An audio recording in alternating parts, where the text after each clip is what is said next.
Well, joining us now is Tony Perkins, president of the Family Research Council. Tony, President Biden's diplomatic boycott of the Beijing Winter Games is far from universally adopted, and the sting of the boycott seems to be blunted somewhat even more by the massive investment of these major multinational corporations. Tony, whether it's NBC refusing to broadcast this commercial or companies failing to pull their ad dollars, why is there such reluctance to address China's human rights record?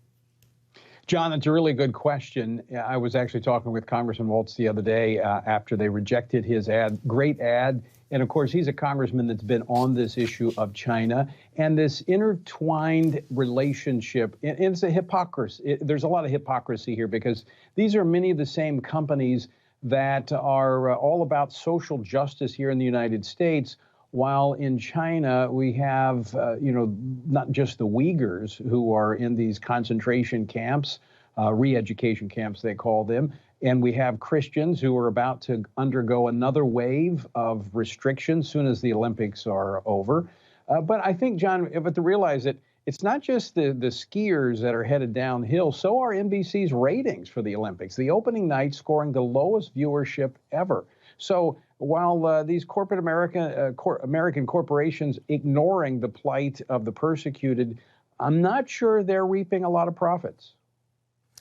Tony, to the crisis over in Ukraine, it seems to grow bleaker by the day as Russia continues its military buildup. Tony, I got to tell you, personally, I'm reminded of all the times we've heard the mantra, never forget, whether it's 9/11 or the 6 million Jews killed during the Holocaust. And it seems like we're on the precipice of watching history unfold again, where we can witness casualties up to the tens of thousands and refugee crisis numbering in the millions. Tony, why aren't we seeing a stronger rebuke of Russian aggression internationally?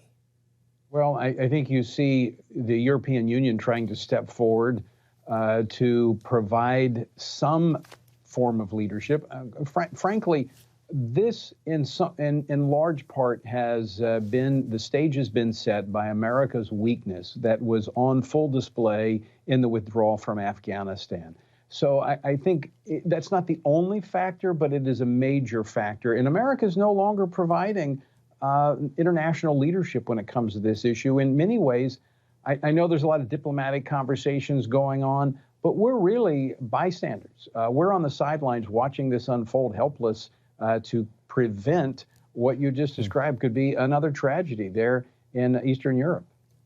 Tony, we have just a minute left. New numbers out just this afternoon show abortion down 60% in Texas in the first month after the state's new law went into effect. Other states, of course, are passing more restrictive measures as well. The country is also awaiting the Supreme Court decision on the Mississippi case, which could effectively do away with Roe. Tony, should Americans start preparing for life post-Roe in about 30 seconds? I think so. I think there's going to be some rollback of Roe. How far the court goes, not certain, but you've got 30 states already prepared to embrace the sanctity of human life to one degree or another. And then there's going to be a huge responsibility for the church to step forward to minister to those women and to provide adoption opportunities. Tony Perkins with the Family Research Council and host of Washington Watch. Thank you so much for your time, Tony. Great to be with you, John. Thanks.